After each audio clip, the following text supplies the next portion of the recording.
దూరదర్శన్ సప్తగిరి ప్రేక్షకులకు నమస్కారం. ఈరోజు కార్యక్రమంలో వినియోగదారుల హక్కుల గురించి తెలుసుకుందాం. వాటి గురించి చెప్పడానికి ముఖ్య అతిథిగా వెయిట్ చేశారు వినియోగదారుల అవగాహన foundation chairman doctor Tarun Kakani గారు. తరుణ్ కాకాని గారు నమస్కారం. సో మా ప్రేక్షకులందరికీ కూడా అసలు వినియోగదారుల చట్టం అంటే ఏంటి, సో వాళ్ళకి ఎటువంటి హక్కులు ఉంటాయి, అంటే ప్రాథమిక హక్కులు ఎలాంటివి ఉంటాయి, సో వాటన్నిటి గురించి కూడా కొంచెం వివరంగా తెలియజేస్తారా? తప్పకుండా. ముందుగా వినియోగదారులు అంటే ఎవరు అనేది మనం గ్రహించాల్సినటువంటి అవసరం ఉంది. అంతకుముందు చట్టం ప్రకారం వినియోగదారుల చట్టం అవగాహన చట్టం ఏదైతే 1986 నుంచి ఉందో ఆ చట్టం ప్రకారం వినియోగదారుడు అంటే కేవలం ఒక వస్తువుని కొనుగోలు చేసేటువంటి ఇండివిజువల్ వ్యక్తి మాత్రమే. కానీ నేడు వినియోగదారుల చట్టం రక్షణ చట్టం ఏదైతే ఉందో 2019లో ప్రవేశపెట్టబడి 2020 నుంచి అమల్లోకి వచ్చిందో ఈ చట్టం ప్రకారం వినియోగదారుడు అంటే కేవలం తన యొక్క ఇండివిజువల్ పరిధిలోనే కాకుండా ఒక సంస్థ, కుటీర పరిశ్రమ కానివ్వండి, ఒక స్వయం ఉపాధితో కూడినటువంటి సంస్థ అయితే కానివ్వండి, వ్యక్తులు ఎవరైతే ఆ సంస్థ నుంచి వచ్చేటువంటి ఆదాయం మీద మాత్రమే ఆధారపడి పనిచేస్తున్నటువంటి సంస్థలు ఏవైతే ఉన్నాయో అటువంటి సంస్థలు కూడా వినియోగదారుల అవగాహన చట్టం పరిరక్షణ కిందకు వచ్చే విధంగా నేటి కొత్త చట్టం అమల్లోకి వచ్చింది. సో ఈ చట్టం ప్రకారం గతంలో 1986 చట్టం ప్రకారం బయ్యర్ బీవేర్ అంటే వినియోగదారుడా నీ హక్కులు లేదా నువ్వు కొనుగోలు చేసేటువంటి వస్తువు ఏదైతే ఉందో దాని గురించి పూర్తిగా విశ్లేషణ చేసి దాన్ని కొనుక్కునే ముందే దాన్ని ఒక మంచితనం ఏంటనేది పరీక్షించుకోవాల్సింది వినియోగదారుడే అని అంతకుముందు చట్టం చెప్పినట్టయితే కనుక ప్రస్తుత 2019 చట్టం ఏదైతే ఉందో దాని ప్రకారం సెల్లర్ బీవేర్ అంటే ఎవరైతే ఆ వస్తువుని విక్రయిస్తున్నారో ఆ వస్తువు యొక్క విక్రయదారుడు, అలాగే ఆ వస్తువును అమ్మేటువంటి వర్తకుడు, అలాగే ఆ వస్తువు గురించి ప్రచారం చేసేటువంటి వ్యక్తుల గురించి కూడా వీరందరూ కూడా వారు అమ్మేటువంటి వస్తువును కానివ్వండి లేదా సేవను కానివ్వండి వాటికి పూర్తి నైతిక బాధ్యత వహించాల్సిందిగా చట్టం చెబుతుంది. సార్, అంటే ఇప్పుడు వినియోగదారులు అంటే ఇప్పుడు ఏ వస్తువునైతే వాళ్ళు వినియోగదారులు అంటే వినియోగించుకుంటున్నారో, ఆ సేవలనైతే వినియోగించుకుంటున్నారో వాళ్ళని మనం వినియోగదారులు అంటూ ఉంటాం. సో ఆ వస్తువు యొక్క నాణ్యతలో కానివ్వండి, సో వాళ్ళు కనుక అసంతృప్తి చెందినట్లయితే కనుక ఈ హక్కులు అనేటువంటివి వాళ్ళకి వర్తిస్తాయి, అంతేనా సార్? ఈ హక్కులు అనేవి కేవలం అంటే ఒక వినియోగదారు యొక్క హక్కులు అంతకుముందు కొన్ని పరిమితులు ఉండేవి. ఇప్పుడు 2019 చట్టం అనేది ఏదైతే వచ్చిందో ఈ చట్టం ప్రకారం వినియోగదారుడికి కొంత పరిధి పెరిగింది, అట్లాగే శిక్ష కూడా కొంత పెరగటం జరిగింది. సో ఈ వినియోగదారుల అవగాహన చట్టం ఏదైతే ఉందో, వినియోగదారుల రక్షణ చట్టం ఏదైతే ఉందో ఈ చట్టాన్ని కేవలం వినియోగదారులకు అందించడం మాత్రమే కాకుండా పరిష్కార వేదికలు ఏవైతే ఉన్నాయో ఆ పరిష్కార వేదికలను కూడా మరింత విస్తృత స్థాయిలో ప్రజల్లోకి తీసుకెళ్తూ గ్రామీణ స్థాయి నుంచి పట్టణ స్థాయి వరకు కూడా వినియోగదారుల కమిషన్స్ని పెంచడం అనేది జరిగింది. అంటే ఇప్పుడు వినియోగదారులకి ఒక కంప్లైంట్ వచ్చింది అనుకోండి సార్, సో వాళ్ళు కొనుగోలు చేసినటువంటి వస్తువు మీద కానివ్వండి, దాన్ని అమ్మినటువంటి యజమానుల మీద కానివ్వండి, సో వీళ్ళు కంప్లైంట్ ఎలా ఫైల్ చేయాలంటారు? ఈ కంప్లైంట్ అంటే వినియోగదారు నుంచి వచ్చేటువంటి కంప్లైంట్ని ఫైల్ చేయడానికి పలు వేదికలు ఉన్నాయి. ప్రస్తుతం అంతకుముందు ఏదైతే కన్జ్యూమర్ ఫోరమ్స్గా పిలిచేవాళ్ళో వాటన్నిటినీ కూడా 2019 చట్టం తర్వాత కన్జ్యూమర్ కమిషన్స్ అని చెప్పేసి ఒక్కొక్క కన్జ్యూమర్ కమిషన్ కూడా ఒక పూర్తి స్థాయి బెంచ్ని ఏర్పాటు చేయటం, జిల్లా స్థాయి నుంచి అలాగే రాష్ట్ర స్థాయిలో అలాగే కేంద్ర స్థాయిలో అంటే డిస్ట్రిక్ట్ కన్జ్యూమర్ కమిషన్స్ అని చెప్పేసి, అలాగే స్టేట్ కన్జ్యూమర్ కమిషన్ అని, అలాగే నేషనల్ డిస్ప్యూట్ రెడ్రెసల్ కమిషన్ ఎన్డిఆర్సి, ఎస్డిఆర్సి, అలాగే డిస్ట్రిక్ట్ రెడ్రెసల్ కమిషన్ అని చెప్పేసి 3 స్థాయిల్లో కూడా ఉండటం జరిగింది. ఈ 3 స్థాయిల్లో కూడా ఒక వినియోగదారుడు ఫిర్యాదు చేయడానికి అవకాశం ఉంది. అయితే ఒక వినియోగదారుడు ఫిర్యాదు చేయాలి అంటే కేవలం ఈ పరిష్కార వేదికలే కాకుండా జిల్లా స్థాయిలో లేదా మండల స్థాయిలో ఎవరైతే ఉన్నారో మండల స్థాయిలో తహసీల్దార్ దగ్గర నుంచి మొదలుపెట్టుకొని అలాగే జిల్లా స్థాయిలో కలెక్టర్ అంటే డిస్ట్రిక్ట్ మ్యాజిస్ట్రేట్ వారి దగ్గర నుంచి కూడా మనం ఈ పరిష్కారాన్ని పొందవచ్చు. వారికి కూడా మనం ఒక వినతి పత్రాన్ని ఇచ్చినట్టయితే కనుక consumer commission protection act CCPA ఏదైతే ఉందో ఆ CCPA యాక్ట్ ప్రకారం జిల్లా యొక్క మ్యాజిస్ట్రేట్ అంటే జిల్లాకి సంబంధించినటువంటి కలెక్టర్ గారు ఎవరైతే ఉంటారో ఆ కలెక్టర్ గారు కూడా ఈ జిల్లా కన్జ్యూమర్ కమిషన్కి చైర్పర్సన్గా ఉండటం చేత సివిల్ సప్లైస్ మరియు కన్జ్యూమర్ కమిషన్ రెండింటికి సంబంధించినటువంటి అంశాలు, ఇప్పుడు కందిపప్పులో కొంత కల్తీ ఉన్నట్టయితే కానివ్వండి, అలాగే కొన్నటువంటి బియ్యంలో కల్తీ వచ్చినా కానివ్వండి, అది గవర్నమెంట్ వారు ఇచ్చేటువంటి సరుకుల్లో అయినా లేదా ప్రైవేట్ రంగమైనటువంటి షాపుల్లో, కిరాణా కొట్టుల్లో, లేదా పెద్ద పెద్ద డిమార్ట్లు కానివ్వండి, మార్ట్స్ ఏవైతే ఉంటాయో అటువంటి మార్ట్స్, షాపింగ్ మాల్స్లో కొనటువంటి వస్తువులైనా ఇవన్నీ కూడా ఈ పరిధిలోకి రావటం జరుగుతుంది. అండ్ అలాగే మరి ఈ వినియోగదారులు అంటే కేవలం పట్టణాల్లోనే ఉండరు కదా, కొన్ని గ్రామాల్లో కూడా ఇలాంటివన్నీ కూడా జరుగుతూ ఉంటాయి. సో గ్రామీణ ప్రాంత ప్రజలు పట్టణాలకి రాకుండా కంప్లైంట్ చేయాలి అంటే ఎలాంటి మార్గాలు ఉన్నాయి సార్? ముఖ్యంగా ఈ దాఖిల్ అనే ఏదైతే సెంట్రల్ గవర్నమెంట్ వారు ప్రవేశపెట్టారో ఈ కన్జ్యూమర్ కమిషన్ యాక్ట్ ప్రకారం ఈ దాఖిల్ అనేటువంటి పోర్టల్లో ఎవరైనా సరే ఎక్కడి నుంచి అయినా సరే ఎటువంటి కోర్టుకు కానివ్వండి, ఎటువంటి లాయర్ని కానీ సంప్రదించాల్సిన అవసరం లేకుండా కేవలం వారు కొన్నటువంటి వస్తువు లేదా పొందినటువంటి సేవకి సంబంధించినటువంటి రసీదు, ఆ రసీదు అలాగే వారికి ఎదురైనటువంటి ఏదైతే వారు మేము మోసపోయామని భావిస్తున్నారో అటువంటి వస్తువు మీద ఎక్కువ ఛార్జ్ చేశారని కానివ్వండి, లేదా సేవా లోపం ఏదైతే ఉందో దాన్ని ఒక కంప్లైంట్ రూపంలో వారు కేవలం ఆన్లైన్లోనే ఫైల్ చేసేటువంటి సదుపాయం ఉంది. ఈ ఆన్లైన్ సదుపాయాన్ని గ్రామీణ రైతు భరోసా కేంద్రం నుంచి కానివ్వండి, అలాగే ఈ సేవ లేదా మీ సేవా కేంద్రాల నుంచి కూడా ఫైల్ చేసేటువంటి అవకాశం ఉంది. ఓకే, అంటే ఈ వినియోగదారులు అనేటువంటి ఇప్పుడు మనం వస్తువును కొనుక్కొని వాడుకోవడమే కాకుండా ఈ మధ్యకాలంలో మనం చూసినట్లయితే కనుక కామర్స్ అంటే మనకి ఆన్లైన్లో కూడా పర్చేజెస్ అవి జరుగుతూ ఉంటాయి. సో ఆన్లైన్లో కూడా మన వినియోగదారులు అనేటువంటి వాళ్ళు నష్టపోతూ ఉంటారు కదా సార్, మరి అలాంటి వాళ్ళు ఎలా కంప్లైంట్ ఫైల్ చేస్తారు? గతంలో ఉన్నటువంటి చట్టం ఏదైతే ఉందో ఆ చట్టంలో కామర్స్కి సంబంధించి ఎటువంటి శిక్షలు కానీ అలాగే క్లాజెస్ కానీ కూడా లేవు. అయితే ఈ 2019లో ముఖ్యంగా కామర్స్ గురించి అలాగే ఆన్లైన్లో జరిగేటువంటి ట్రాన్సాక్షన్స్ ఏవైతే ఉన్నాయో వాటన్నిటిని కూడా ఈ చట్ట పరిధిలోకి తీసుకురావటం, అలాగే సైబర్ క్రైమ్ని కూడా కొంతవరకు ఈ చట్టంలో భాగంగా చేయటం జరిగింది. కామర్స్లో కేవలం ఎవరైతే మ్యానుఫ్యాక్చర్ ఉన్నారో వాళ్ళే కాకుండా రీసెల్లర్ ఎవరైతే ఉంటారో వారు కూడా బాధ్యులుగా ఈ సందర్భంగా చేర్చడం జరిగింది. కాబట్టి ఒక వినియోగదారుడు ఒక వస్తువుని ఆన్లైన్ ప్లాట్ఫామ్ నుంచి కొనుగోలు చేసినట్టయితే కనుక ఆ వస్తువులో ఏదైనా లోపం ఉన్నప్పటికీ లేదా ఆ సేవలో లోపం ఉన్నా లేదా వారంటీకి సంబంధించి ఎటువంటి ఇష్యూస్ వచ్చినప్పటికీ కేవలం ఆ సెల్లర్ మాత్రమే కాకుండా ఎవరైతే ఈ ప్లాట్ఫామ్ అంటే ఆ ప్లాట్ఫామ్ని హోస్ట్ చేస్తున్నారో ఆ ప్లాట్ఫామ్ వాళ్ళని కూడా ఆన్లైన్ ప్లాట్ఫామ్ వారిని కూడా బాధ్యులుగా చేయటం ఈ చట్టంలోని ప్రధాన అంశం.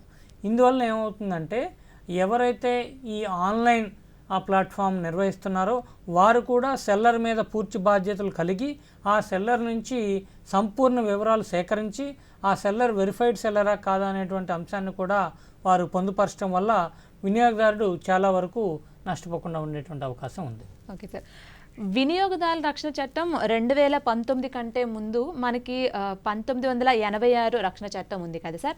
సో దానిని రద్దు చేస్తూ ఈ 2019 వినియోగదారుల రక్షణ చట్టాన్ని ప్రవేశపెట్టారు. మరి దానికి దీనికి తేడా ఏమిటి?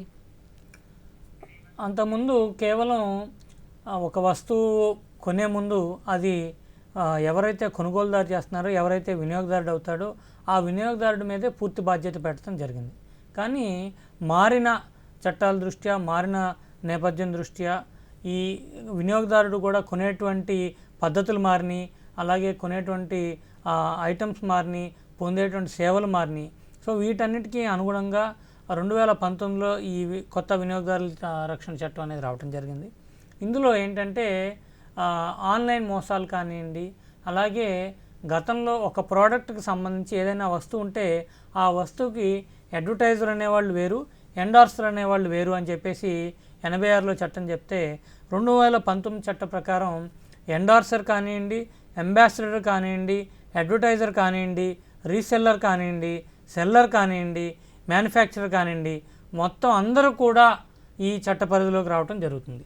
మొట్టమొదటి అంశం మనం గమనించినట్టయితే దాదాపు ఫస్ట్ ఫాల్ట్ కింద ఎవరైతే ఈ ప్రోడక్ట్ని పూర్తిగా టెస్ట్ చేయకుండా ఎండార్స్ చేస్తారో, అంటే సెలబ్రిటీ ఎండార్స్మెంట్స్, ఇప్పుడు ఫిల్మ్ స్టార్స్ అని కానివ్వండి, స్పోర్ట్స్ స్టార్స్ అని కానివ్వండి, ఎవరైనా వస్తువులు లేదా సేవలకి అడ్వర్టైజ్ చేసినట్టయితే అటువంటి వస్తువులో ఏదైనా లోపం ఉన్నట్టయితే కనుక వారిని కూడా బాధ్యులుగా చేస్తూ మొట్టమొదటి తప్పుకి 10 లక్షల రూపాయల జరిమానా, అలాగే 6 నెలలు జైలు శిక్ష విధించడమే కాకుండా రెండవ తప్పుకి వారు పూర్తిగా ఎటువంటి అడ్వర్టైజ్మెంట్స్ చేయకుండా బ్యాన్ విధించేటువంటి కఠినతరమైనటువంటి చర్యలు ఈ చట్టంలో పొందుపరచడం జరిగింది. ఓకే సార్, ఎలాంటి సందర్భాల్లో వినియోగదారులు కంప్లైంట్ చేయొచ్చు, అంటే లైవ్ ఎగ్జాంపుల్స్ ఏమన్నా చెప్తారా?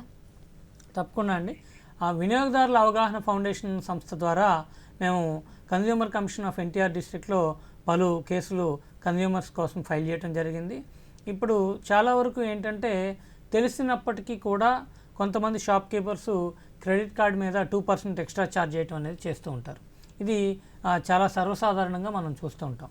అటువంటి కేసుల్లో వినియోగదారులు వారు రసీదుని తీసుకున్నట్టయితే కనుక ఆ రసీదులో కూడా ఆ 2% ఛార్జ్ అనేది ఉన్నట్టయితే తప్పకుండా దాన్ని కంటెస్ట్ చేసి మన కన్జ్యూమర్ కమిషన్ ద్వారా కానివ్వండి, అలాగే ఎన్జిఓస్ ద్వారా కానివ్వండి, హెల్ప్ లైన్ 1908 ద్వారా కానివ్వండి, ఇటువంటి హెల్ప్ లైన్స్ అన్నిటి ద్వారా కూడా వారు పరిష్కారం పొందేటువంటి వీలుంది.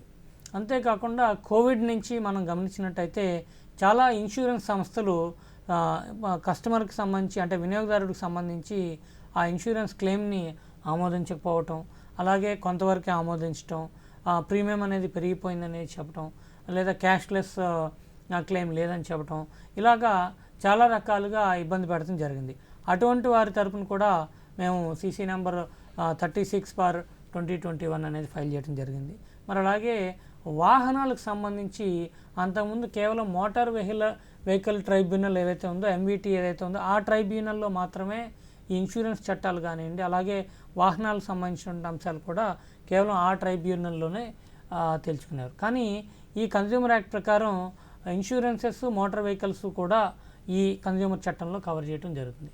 దీని స్థాయి విస్తృతంగా పెరగటం వల్ల కన్జ్యూమర్ కేసులో దాదాపు కేవలం ఒక ఎన్టీఆర్ జిల్లాలోనే 600 నుంచి 700 కేసులు ఉన్నట్టయితే దేశవ్యాప్తంగా దాదాపుగా 15,000 కేసులు ఉన్నాయి. ఓకే సార్, అంటే ఇప్పుడైతే మనం చూసినట్లయితే కూడా అన్నీ కూడా డిజిటల్ మీడియా అయిపోయింది, బిల్స్ కూడా మనకి ప్రింట్స్ ఇస్తున్నారు. అయితే చాలామంది చెప్పే కంప్లైంట్ ఏంటంటే షాప్ నుంచి మనం బిల్ తీసుకున్నప్పుడు ఆ ప్రింట్ కూడా ఎక్కువ రోజులు ఉండట్లేదు, పోతుంది. సో మనం రేపు ఎప్పుడైనా కంప్లైంట్ రేస్ చేయాలన్నా మన దగ్గర ఒక ప్రూఫ్ అంటూ ఉండట్లేదు అనేటువంటి. సో ఇలాంటి సందర్భాల్లో మనం ఎలా రియాక్ట్ అవ్వాలి? మీరు ఒక చక్కటి క్వశ్చన్ని సంధించారండి. ఎందుకంటే ప్రతి ఒక్క వినియోగదారుడు కూడా ఒక అంశాన్ని దృష్టిలో పెట్టుకోవాల్సిన అవసరం ఉంది. మనం చట్టరీత్యా ఏదన్నా పరిష్కారం పొందాలి అనుకుంటే ఏదైతే వస్తువుని కొన్నామో లేదా ఏదైతే సేవను పొందామో ఆ ట్రాన్సాక్షన్కి సంబంధించి 2 సంవత్సరాల లోపు మనం కమిషన్ అప్రోచ్ అయ్యేటువంటి గడువు ఉంది. 2 సంవత్సరాల పరిధి దాటినట్టయితే కనుక ఆ ట్రాన్సాక్షన్ వల్ల మీరు వారికి ఏదైనా కరస్పాండెన్స్ నడిపినట్టయితే, అంటే ఏదైనా లెటర్ రూపేనా లేదా ఈమెయిల్ రూపేనా లేదా వారి కస్టమర్ కేర్కి సంబంధించి మీరు ఏమైనా చాట్ రూపేనా ఏదైనా ఆ సంభాషణ నడిపి ఆ సంభాషణ గత 2 ఏళ్ళలో అయిందైతే మాత్రమే వారికి ఈ కన్జ్యూమర్ కమిషన్లో పరిష్కారం పొందేటువంటి వెసులుబాటు ఉంది. ఈ రసీదులు లేకపోవటం అనేది కానివ్వండి, లేదా వారి దగ్గర ఎటువంటి ప్రూఫ్ లేకపోయినట్టయితే కనుక వారు ముందుగానే ఆ కాపీస్ని డిజిటల్ రూపేణా వారు పొందుపరచుకోవాల్సినటువంటి అవసరం ఉంది. లేదు అటువంటి వస్తువుకు సంబంధించి ఎటువంటి ఇది లేకపోతే వారు మెర్చెంట్ని సంప్రదించి డూప్లికేట్ కాపీ అని కానివ్వండి, లేదా ఆ కాపీ మీద మెర్చెంట్కి సంబంధించినటువంటి ఎండార్స్మెంట్ కానీ పొందేటువంటి వీలుంది. ఓకే సార్, సో ఇప్పుడు మనం ఏదైనా ఒక షాప్కి వెళ్ళి ఒక వస్తువు కొనుక్కున్నాం అనుకోండి, సో ఆ వస్తువు వల్ల మనం కనుక అసంతృప్తి చెందినట్లయితే కనుక సో మనం ఆ షాప్ మీద కంప్లైంట్ ఫైల్ చేస్తామా సార్, లేదంటే ఆ వస్తువు ఎక్కడి నుంచి అయితే తయారైంది ఆ కంపెనీ మీద మనం ఫైల్ చేస్తామా? అది పూర్తిగా వినియోగదారుడి మీద ఆధారపడి ఉంటుంది. ఎందుకంటే ఇందాక నేను మీకు చెప్పినట్టు మొత్తం ఎవరైతే వస్తువుని విక్రయిస్తున్నారో అలాగే మ్యానుఫ్యాక్చర్ చేస్తున్నారో వారందరూ కూడా ఈ చట్టాన్ని పరిధిలోకి వస్తారు. అయితే అన్లెస్ అండ్ అంటిల్ వినియోగదారుడు ఆ మ్యానుఫ్యాక్చరర్ని కూడా తన కంప్లైంట్లో ఇంక్లూడ్ చేస్తే తప్ప కోర్టు తనంత తానుగా మ్యానుఫ్యాక్చరర్ని సువమోటోగా తీసుకుని పెడతానికి లేదు. ఎవరి మీద అయితే వినియోగదారుడు ఆ చట్టాన్ని ఉల్లంఘించారని కేసు ఫైల్ చేస్తారో కేవలం వారి మీద మాత్రమే ఈ చట్టం అమల్లోకి వస్తుంది. అయితే ఈ కోర్టు కేసులో భాగంగా అమ్మేవాళ్ళు ఎవరైతే ఉన్నారో వారు ఇది మాకు సంబంధం లేదు, ఇది పూర్తిగా వస్తువుని మ్యానుఫ్యాక్చర్ చేసినట్టు మ్యానుఫ్యాక్చర్ లోపం అని వారు దావా వేసినట్టయితే కనుక అప్పుడు మాత్రమే కోర్టు మ్యానుఫ్యాక్చరర్కి నోటీస్ ఇచ్చేటువంటి అవకాశం ఉంది. సార్, ఇలాంటి కేసెస్లో మనం ఏదైనా కంప్లైంట్ ఫైల్ చేసినప్పుడు సో రిజల్ట్ అనేటువంటిది ఎంత త్వరగా వస్తుంది ఒక వినియోగదారుడికి? సాధారణంగా మనం ఎంచుకునేటువంటి పరిష్కార మార్గం ఏదైతే ఉందో ఆ పరిష్కార మార్గం మీద ఆధారపడి ఉంటుంది. ఒకటి, ఇందాక మనం చెప్పినట్టు ఆన్లైన్లో కనుక మనం CCPAలోకి వెళ్ళి ఫైల్ చేసినా, లేదు ఈ-దాఖిల్లో ఫైల్ చేసినా వాటిని డైరెక్ట్గా కేంద్ర ప్రభుత్వం వారు సంస్థ consumer affairs and civil supplies department నుంచి ఆ కంప్లైంట్ని జిల్లా కలెక్టర్ గారికి రిఫర్ చేయడం జరుగుతుంది. జిల్లా కలెక్టర్ గారు దాన్ని తిరిగి జాయింట్ కలెక్టర్ గారు ఎవరైతే ఉన్నారో వారు జిల్లా స్థాయిలో ఇన్ఛార్జిగా ఉంటారు దీనికి. సో వారు దీని మీద పూర్తి విచారణ చేపట్టి 30 రోజుల్లోగా కలెక్టర్ గారికి నివేదికను అందించవలసి ఉంటుంది. అదే మనం వినియోగదారుల కమిషన్లో మనం కంప్లైంట్ ఫైల్ చేసినట్టయితే కనుక 2 వారాల్లోపు కోర్టు నుంచి నోటీసు మనం ఎవరికైతే ఫైల్ చేసామో వారికి అందించడం, అలాగే వారికి ఒక 30 రోజులు గడువు ఇవ్వటం, ఆ 30 రోజుల్లోపు వారు రెస్పాండ్ అవ్వాల్సి ఉంటుంది. వారికి దాదాపుగా 60 రోజుల పాటు 3 సార్లు నోటీసు పంపించడం, ఆ 3 నోటీసుల్లో కూడా వారు రెస్పాండ్ అవ్వని పక్షంలో జడ్జిమెంట్ అనేది వినియోగదారుడికి ఫేవర్గా వచ్చేటువంటి అవకాశం ఉంటుంది. అయితే ఒకసారి వారు అపియర్ అయినట్టయితే కనుక ఎవరైతే రీటైలరో లేదా వర్తకుడు ఎవరైతే ఉన్నారో వారు ఈ కేసులో అపియర్ అయినట్టయితే కనుక వారు తప్పకుండా వారి తరపు నుంచి డాక్యుమెంట్ ఆఫ్ ప్రూఫ్స్ని, అలాగే వినియోగదారుడు కూడా డాక్యుమెంట్ ఆఫ్ ఎవిడెన్స్ని సబ్మిట్ చేసినట్టయితే కనుక సుమారుగా లీగల్ ప్రాసెస్ అంతా కలిపి ఒక ఫుల్ బెంచ్ ఉన్నట్టయితే కనుక దాదాపు 6 నెలలు మనకి ఈ ప్రక్రియ కొనసాగవచ్చు. ఓకే, అంటే సార్ కొంచెం క్లియర్గా చెప్పండి. అంటే ఎలాంటి సందర్భాల్లో ఇప్పుడు ఒక వస్తువు బాగాలేదనో లేదంటే దాని నుంచి మనం పొందాల్సిన సేవలు అసంతృప్తిగా ఉన్నాయనో కస్టమర్ ఫీల్ అయినప్పుడు కంప్లైంట్ రేస్ చేస్తారు కదా, సో అంటే దీనికి సంబంధించి ఇంకొంచెం క్లియర్గా అంటే ఒక వినియోగదారుడికి ప్రతి ఒక్క వినియోగదారుడికి కూడా తన యొక్క సొంత అభిప్రాయం ఉంటుంది.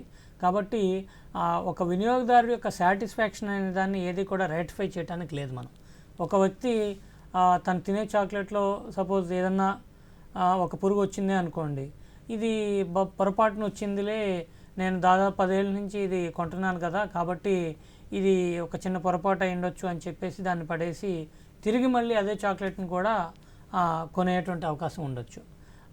అలాగే మనం రీసెంట్గా కొన్ని సినిమాల్లో కూడా గమనించాము. శీతల పానీయాలు అంటే కూల్ డ్రింక్స్ కొన్నప్పుడు దాంట్లో కీటకాలు రావటం, దాని గురించి కన్జ్యూమర్ కమిషన్కి వెళ్ళటం, అట్లాగా అది ఒక వినియోగదారుడి మీద ఆధారపడి ఉంటుంది.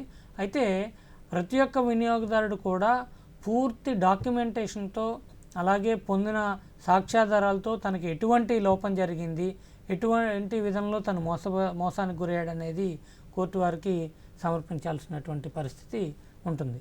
కేవలం నాకు అసంతృప్తి కలిగింది అంటే తనకి ఆ అసంతృప్తి ఎందువల్ల కలిగింది, దానివల్ల అతను ఏ రకంగా నష్టపోయాడు అనేది మనం నిరూపణ చేయగలిగేటువంటి విధంగా ఉండాలి. అప్పుడు మాత్రమే వినియోగదారుడికి పరిష్కారం లభిస్తుంది. మన చేతిలో చట్టం ఉంది కదా అని చెప్పేసి ప్రతి ఒక్క వినియోగదారుడు ఈ రకంగా కంప్లైంట్స్ ఇస్తే దాన్ని కోర్టు వారు తిరస్కరించడమే కాకుండా సూట్ ఫైల్ చేసినటువంటి వినియోగదారుడిపై కూడా కాంపెన్సేటరీ డ్యామేజెస్ ఫైల్ చేసే అవకాశం ఉంటుంది. కొన్ని సందర్భాల్లో వినియోగదారుడు కనుక ఆ సంస్థ మీద చేసినటువంటి ఆరోపణలు నిరూపించలేని పక్షంలో ఆ సంస్థ వారు కూడా వినియోగదారుడి మీద డిఫేమేటరీ ఛార్జెస్ అనేది ఫైల్ చేయడానికి అవకాశం ఉంటుంది. కాబట్టి దాంట్లో వినియోగదారుడు ఫైల్ చేసే దాంట్లో న్యాయబద్ధత అలాగే చట్టబద్ధత ఉండాలి. అంతేకాకుండా దాంతోపాటు డాక్యుమెంటరీ ఎవిడెన్స్ అనేది కూడా పూర్తిగా ఉండాలి. ఈ సంఘటన జరిగి లేదా ఆ సంఘటనకు సంబంధించిన అంశాలు జరిగి 2 సంవత్సరాల లోపు పరిధిలోపు కూడా అయి ఉండాలి.